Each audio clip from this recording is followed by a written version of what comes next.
1절에서 4절의 말씀입니다.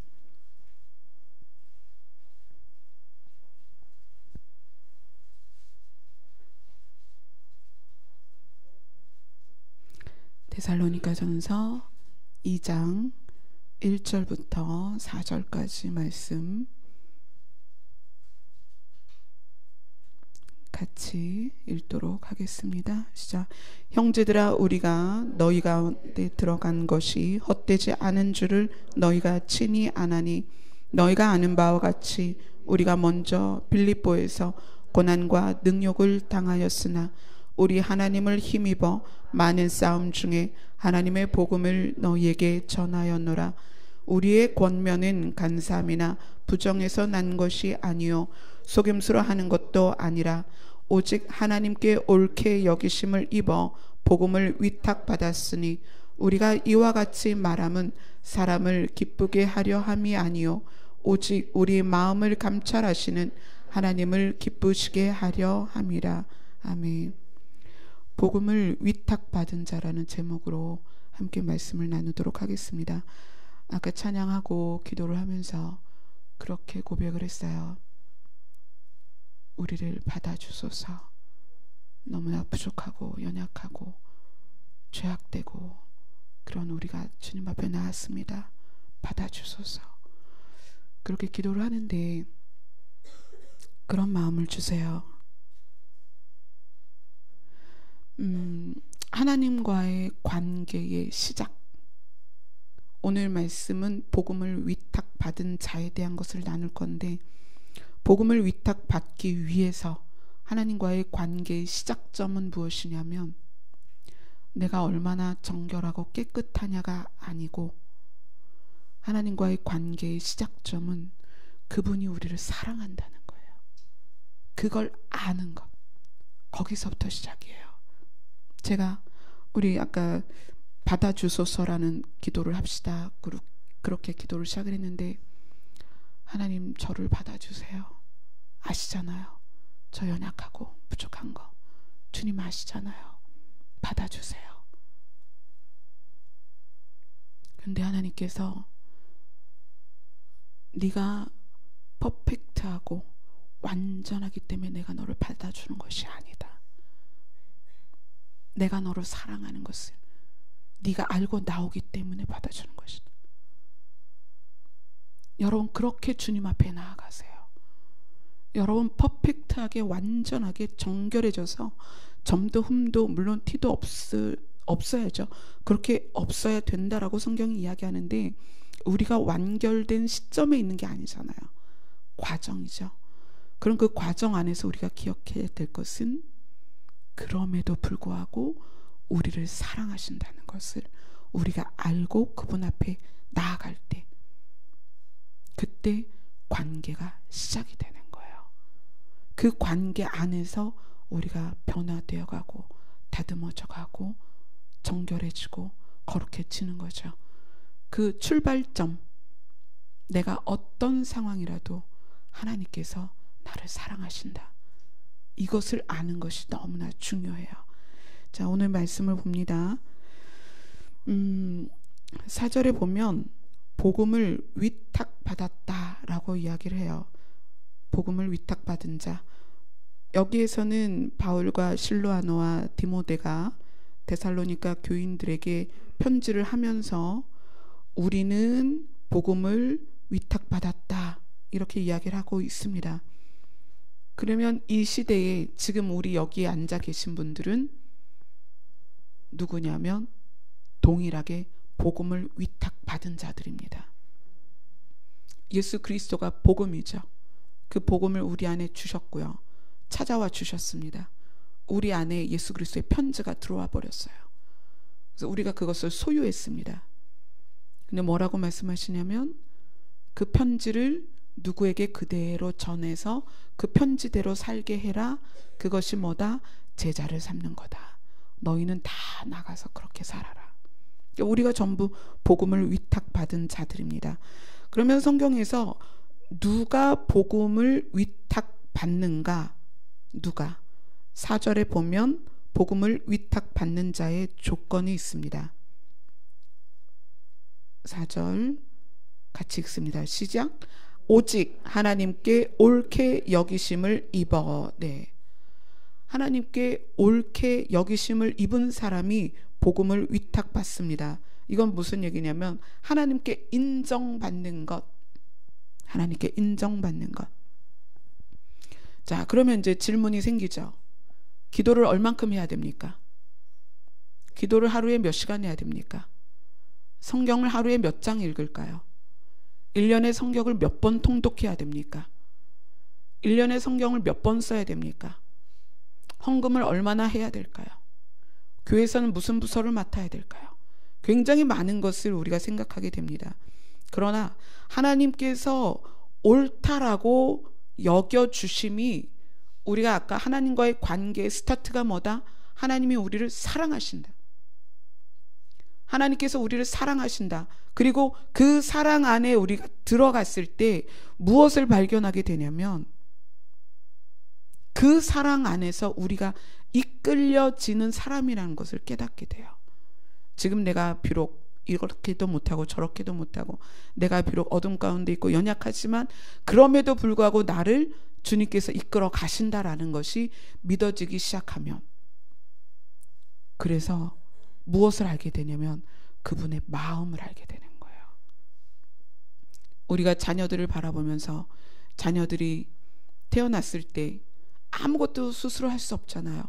스스로 할 수 없는 아이들을 모든 것을 머리끝에서 발끝까지 부모가 다 해주면서 그가 뒤집기만 해도 환호성을 지르고 그가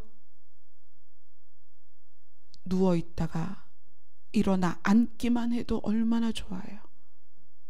그랬던 그 아이가 벽을 짚고 서기만 해도 난리가 나요. 그 아이가 첫 발을 디뎠을 때 사방에 전화하죠. 우리 아이 걷기 시작했다고. 그게 하나님의 마음이에요. 그 사랑을 우리가 알아서 그 사랑이 우리 안에 들어왔을 때 그래서 예수님의 마음이 막 느껴지고 그래서 누군가를 향하여 우리가 시선을 두었을 때 예수님의 마음을 느껴서 그를 바라볼 수 있을 때 비로소 주님이 우리에게 뭐라고 인정하시냐? 옳다라고 인정하시는 거예요. 우리의 사역의 양이나 우리의 행위의 어떤 탑을 쌓는 것처럼 하는 거기에 있는 게 아니라 예수님의 마음을 아는 것, 느끼는 것. 주중에 상담을 하면서 어떤 분이 그런 얘기를 해요.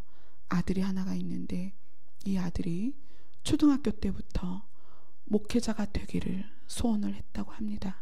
그래서 가정 예배를 드리면 그 초등학교 아들이 저 목회자가 되고 싶어요 그랬을 때 부모님이 아멘 해주지 않는 거에 너무나 서운해하고 왜 내가 목회자가 되려고 하는데 부모님이 아멘 하지 않느냐. 그러면서 그 아들이 성장해서 지금 30대 장성한 어른이 되었는데 그 아들이 지금도 예수라는 이름만 가지고도 눈물을 펑펑 쏟으면서 그 예수라는 이름 때문에 우는 아들이라는 거예요. 그래서 제가 그렇게 말씀드렸습니다. 복음을 전하는 사람은 강단에서 설교를 하는 사람은 성경을 들고 서는 사람은 많이 배운 사람이 아닙니다. 박사, 석사, 학위가 있는 사람이 아닙니다. 스펙이 좋아서도 아닙니다. 예수 그리스도의 마음을 아는 사람이 복음을 전해야 합니다. 예수 그리스도의 이름 앞에 눈물을 흘릴 수 있는 사람이 예수 그리스도의 이름 앞에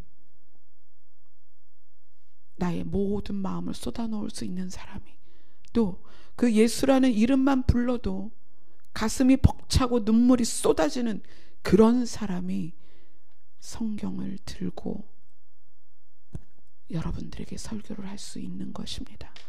그렇게 어머니에게 말씀을 드렸어요. 어머니, 그 아들을 주의 길을 가게 하십시오. 이제 더 이상 그 아들의 길을 막아서지 마십시오. 이렇게 말씀을 드렸습니다.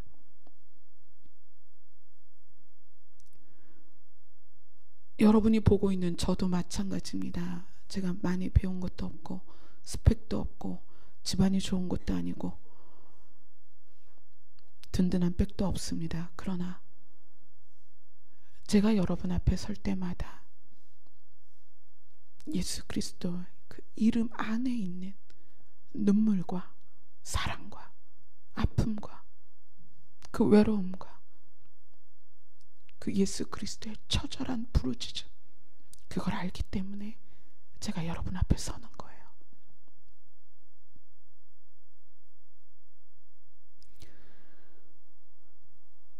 복음을 위탁받은 우리에게 언제 비로소 입술을 열어서 예수 그리스도라는 편지를 누군가에게 전할 수 있을까요? 그분의 눈에서, 그분 눈동자에 고여있는 눈물을 여러분이 느꼈을 때입니다. 그분의 입가에서 사랑하는 자기 백성들을 바라보면서 흐뭇하게 미소 짓는 그분의 미소를 느꼈을 때 여러분들이 그리스도의 편지를 전할 수가 있습니다. 예수 그리스도라는 그분이 하나님이셨지만 이 땅에 오셔서 자기 몸이 찢기도록 내어주면서도 그들을 향해 웃어주시는 그 미소를 여러분이 아셔야 복음을 들고 나갈 수가 있습니다. 복음을 들고 나가는 것은 빈자리를 채우는 행위가 아니에요. 예수 그리스도 안에 있는 생명을 가지고 나가는 거예요. 그래서 바울이, 실로아노가, 디모데가 본인들을 복음을 위탁받았다라고 표현을 합니다.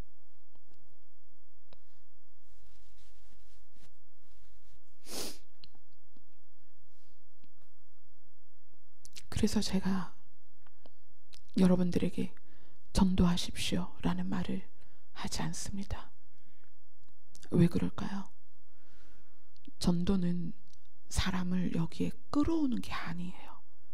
전도는 내 안에 있는 예수 그리스도의 눈물을 누군가에게 보여주는 거예요.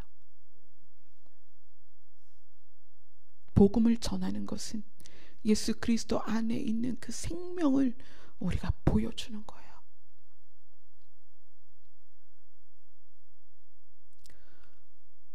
전도라는 것은 예수 그리스도가 자기 몸을 찢어서 우리를 살리신 그 모습을 우리가 재현하는 거예요.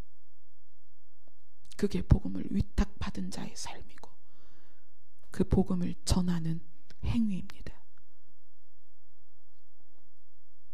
제가 어떤 권사님께 송구영신 예배 때 기도해 드리면서 말씀의 검을 가지시라고 그렇게 기도를 해드렸습니다. 그래서 나중에 물어보셨어요. 그분이 그것이 어떤 의미입니까? 여러분, 말씀의 검을 양날이 서도록 잘 벼린다라고, 그 칼을 가는 것을 벼린다라고 이야기하죠. 여러분, 칼은 숫돌의 벼리지만 말씀의 검은 우리의 육신으로 벼립니다. 말씀이신 예수 그리스도가 자기의 육신으로 검증을 하셨어요. 하나님의 말씀은 말로 전하는 게 아니에요. 우리의 몸으로 칼을 벼리는 거예요. 양쪽에 날선 검이 돼서 누군가의 심령을 쪼개기 위해서는 그 칼날을 내 몸으로 벼려야 되는 거예요.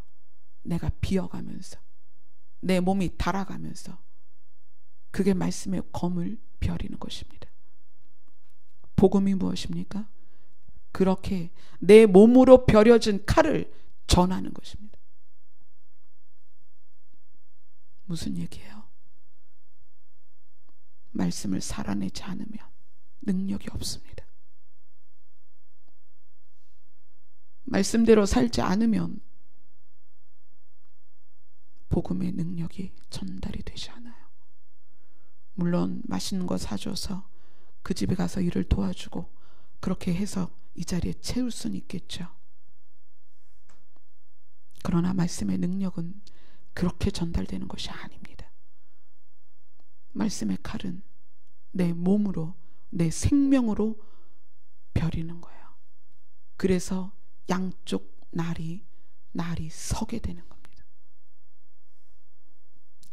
오늘 바울이 자기 자신을 복음을 위탁받았다라고 이야기를 합니다. 복음을 위탁받은 자로서 바울은 자기의 생명을 내어놓았습니다. 예수님의 제자들이 전부 자기의 생명을 내놨습니다. 그래서 제가 여러분들에게 전도하라는 말을 하지 않는 거예요. 왜냐하면 여러분들은 1차적으로 하나님과의 관계, 어떤 관계? 하나님이 어떠한 상황에서도 나를 사랑하신다는 것을 알아야 돼요. 그래서 어떤 상황에서도 내가 그분 앞에 무릎을 꿇을 수 있고, 내가 어떤 상황에 있어도 그분을 붙잡을 수 있는 관계가 형성이 되는 게 먼저예요. 그 다음에는 내 몸으로 말씀의 칼을 벼려야 됩니다. 대장장이가 칼 하나를 만들기 위해서 수천 번 불에 넣었다, 물에 넣었다, 그리고 두들기는 것처럼 여러분의 몸이 그 역할을 하셔야 됩니다. 그래야만 내 자녀에게, 내 부모에게, 내 남편에게, 내 아내에게, 내 이웃에게 날선 검으로서의 말씀이 되는 것입니다. 복음을 위탁받은 자가 각오를 해야 됩니다. 각오. 복음을 위탁받은 자로서의 각오. 자, 4절을 같이 한번 읽겠습니다. 다시 한번 시작. 오직 하나님께 옳게 여기심을 입어 복음을 위탁받았으니 우리가 이와 같이 말함은 사람을 기쁘게 하려 함이 아니요 오직 우리 마음을 감찰하시는 하나님을 기쁘시게 하려 함이라. 아멘. 사람을 기쁘게 한다는 것은 넓은 의미로 나를 포함합니다. 복음을 위탁받은 자가 사역을 잘못하면 나를 기쁘게 하기 시작합니다. 그래서 나를 기쁘게 하는 게 뭐가 있을까요? 주목받고 칭찬받고 나를 높이고 그 다음에 존경받으려고 하는 것. 그런 모습으로 복음을 사용하기 시작합니다. 그러니까 사람을 기쁘게 하는 것에는 반드시 나를 포함한다. 그래서 내가 마치 너보다 권위 있는 것처럼, 내가 많이 아는 것처럼, 내가 하나님 앞에 신령한 사람인 것처럼, 내가 여러분을 휘어잡는 어떤 능력이 있는 것처럼 그렇게 하는 것, 사람을 기쁘게 하는 것인데 출발이 어디다? 나로부터예요.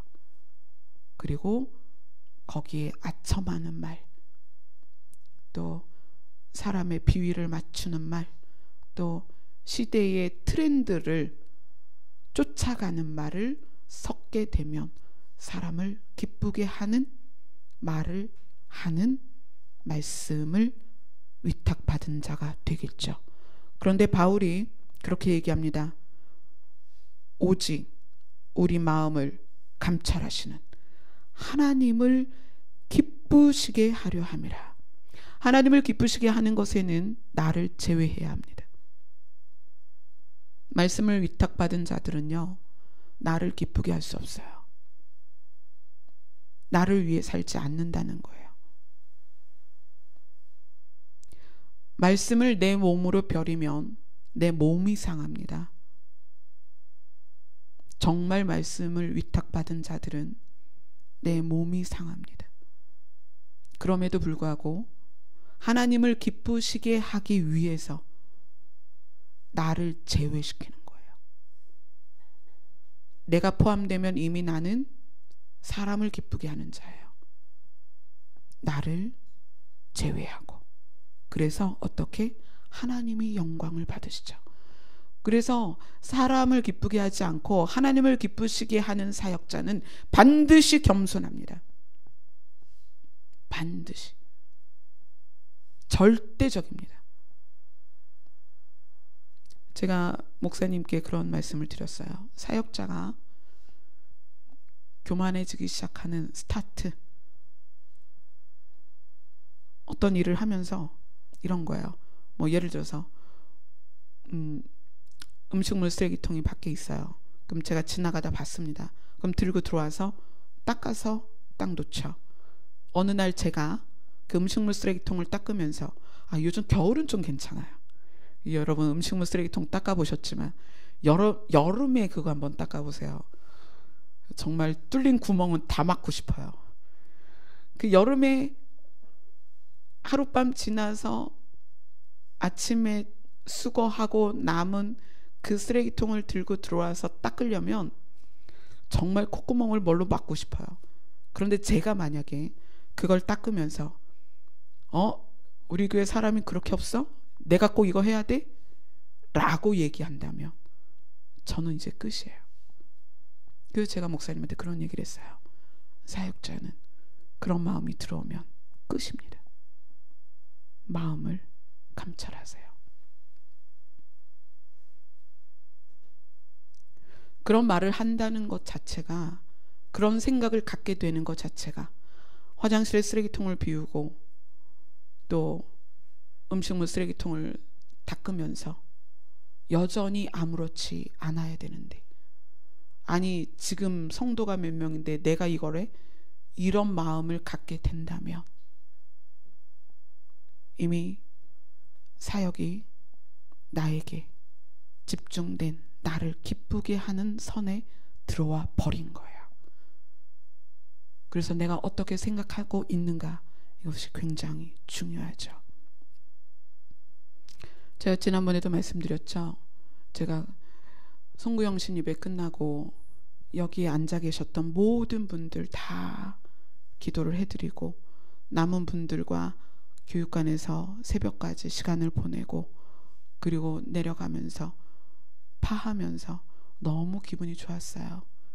하나님 이렇게 많은 분들을 보내주시고 한 해의 마무리와 시작을 함께 하게 해주셔서 감사합니다.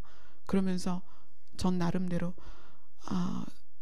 저를 보러 온 것 같은 느낌을 막 그랬는데 하나님께서 거기서 스톱. 너 때문에 온 것이 아니다. 너에게 흐르는 나의 은혜를 원해서 오는 것이다. 사람들은 너를 기뻐하는 것이 아니다.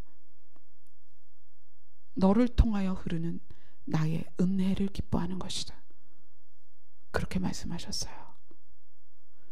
사역자들이 앞에 서다 보면 또 사역자뿐만 아니죠.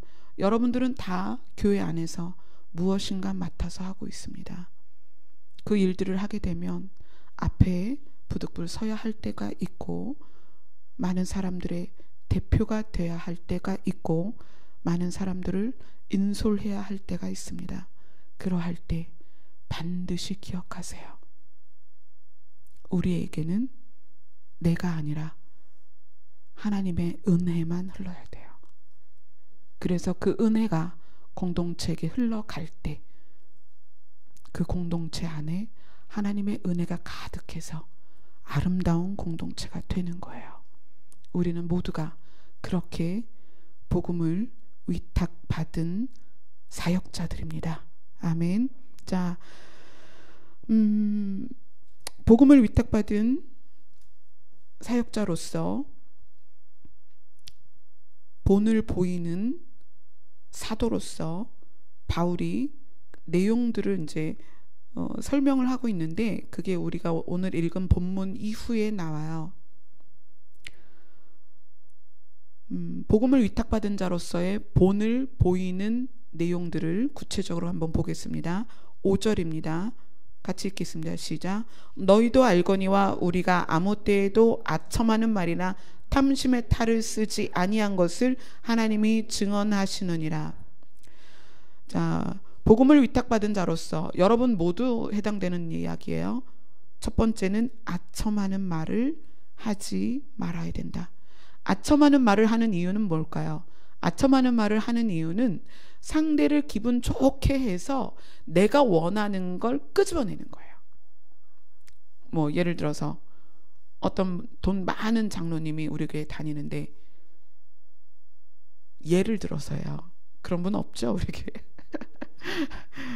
제가 목표를 가지고, 야, 어떻게 하면 저분을 헌금을 많이 하게 할까?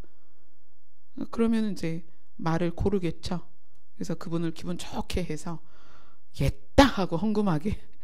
그런 게 아첨하는 말이에요. 내가 원하는 목적을 이루려고 상대방을 기분 좋게 하는 말. 자, 그 다음에는 이제 탐심의 탈 이렇게 나와요. 탐심의 탈.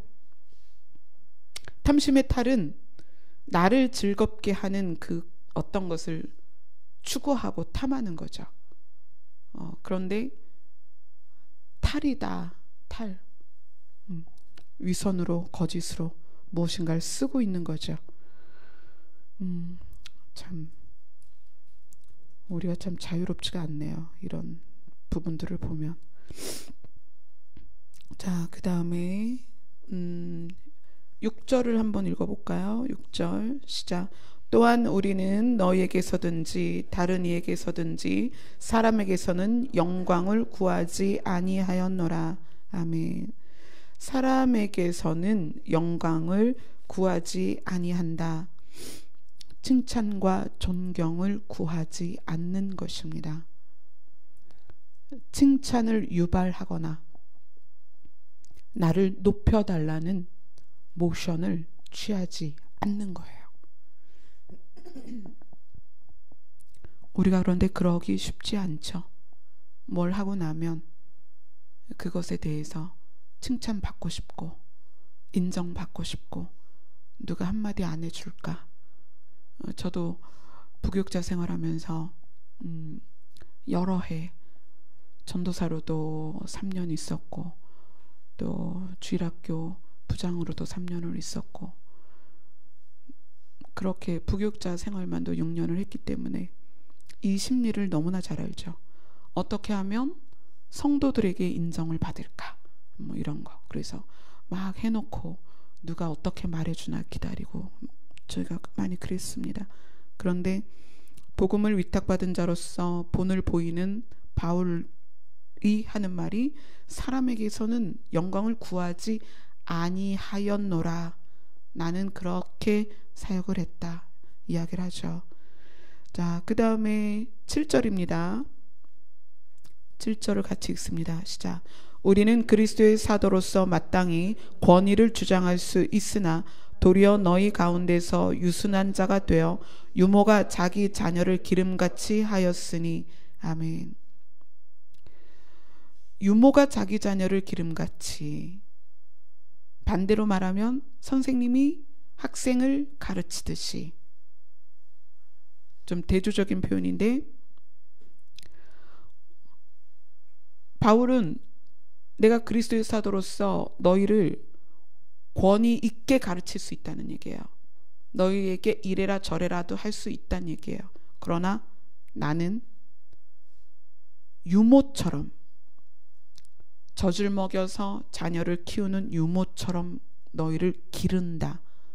그런데 그게 어떻게 공개적으로 드러나냐면 유순하다. 이렇게 나와요. 유순하다. 자, 그러면 여러분 생각해 보세요. 얼마나 많은 지도자들이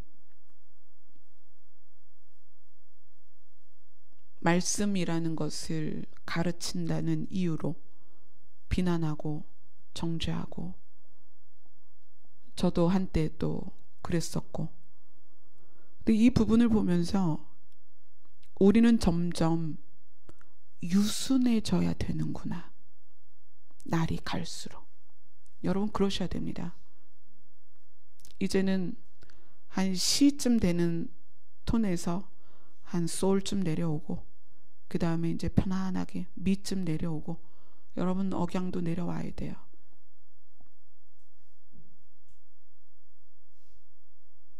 한 5번 팼다면 이제는 한 번도 패지 않는 엄마가 되셔야 됩니다. 교회에서 1년에 한 4번 싸웠다면 올해는 한 번도 싸우지 않는, 어떻게? 유순하게. 아멘. 유순해지면 우리는 바보가 아닌가 이렇게 생각하죠. 그렇지만 복음을 위탁받은 자의 너무나 중요한 조건이 유순하다, 유순한 자가 됐다. 그래서 마치 젖먹이는 엄마가 자기 자녀를 기르는 것처럼 한다. 선생님은 잘못하면 때리고 선생님은 잘못하면 벌을 세우지만 젖먹이 엄마는 아기가 잘못한다고 갓난 아기를 벌 세우지 않아요. 그쵸? 누워서 젖만 먹는 아기를 뭐 의자 들고 서 뭐 이런 거 안 하잖아요. 그죠? 우리가 우리 마음 안에 이러한 유순함이 있는지 보셔야 합니다. 권위를 주장하지 않는 것. 아멘. 자, 그 다음에 8절 같이 읽읍시다. 시작. 우리가 이와 같이 너희를 사모하여 하나님의 복음뿐 아니라 우리의 목숨까지도 너희에게 주기를 기뻐함은 너희가 우리의 사랑하는 자 됨이라. 아멘. 교회가 복음을 증거한다고 가르친다고 그럽니다. 많이 그렇게 하죠. 그런데 정작 목숨을 안 줘요. 목숨을 안 줘요. 사역자들이 열심히 사역한다고, 교회를 성장시킨다고, 부흥시킨다고 얘기를 하는데 목숨을 안 줘요. 목숨을. 그런데 나는 너희에게 복음뿐 아니라 목숨까지도 너희에게 주었다.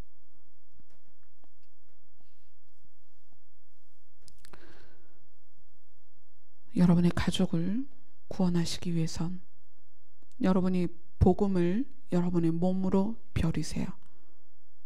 그것이 목숨이라고 이야기하십니다. 목숨을 가족을 위해서 드리세요. 반드시 가족이 살아납니다. 아멘.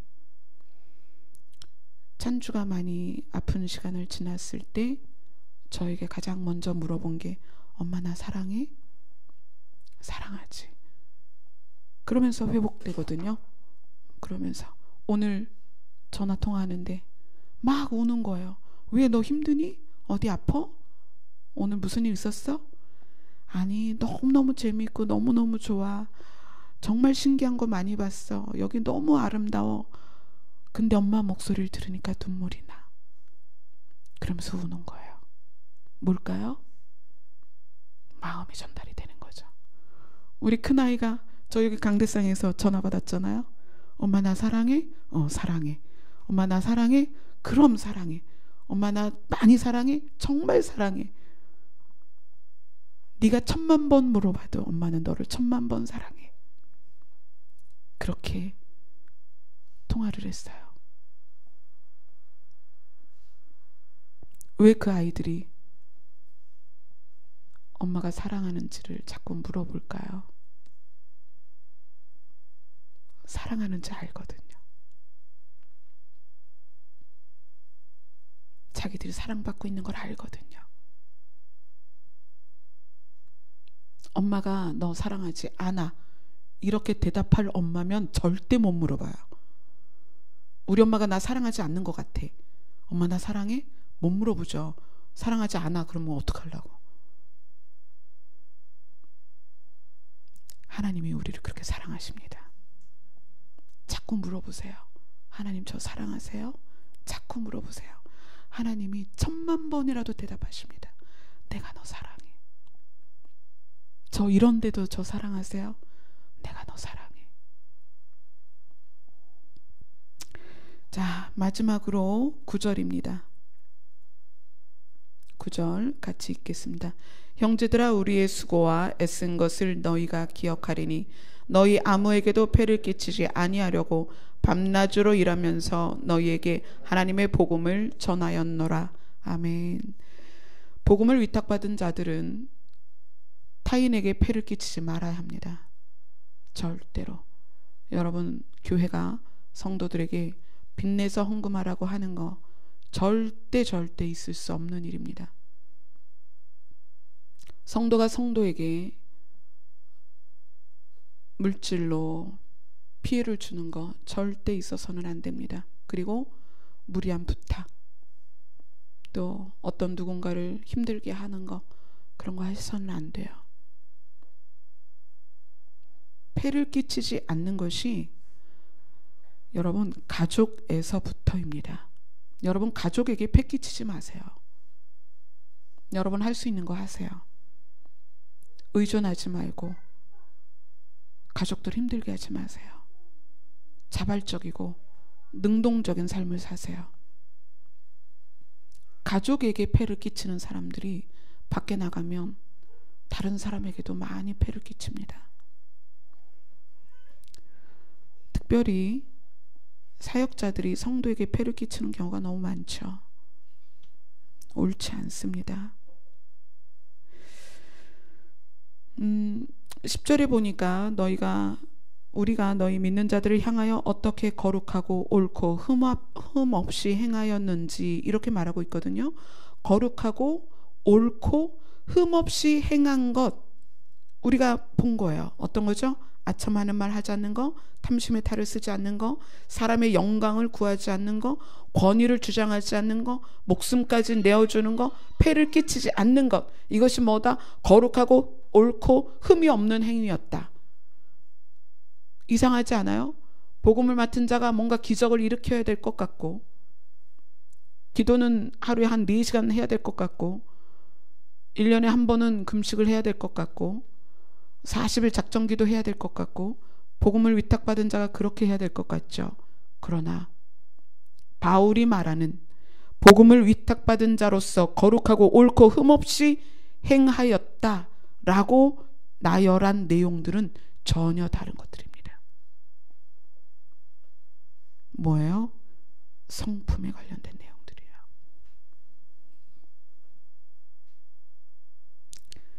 이것이 여러분에게 실제적으로 도전이 되었으면 좋겠습니다. 아멘. 우리가 그러한 모습이 되었을 때 여러분 한 사람 한 사람이 그리스도의 편지가 될 것입니다. 아멘. 찬양합시다.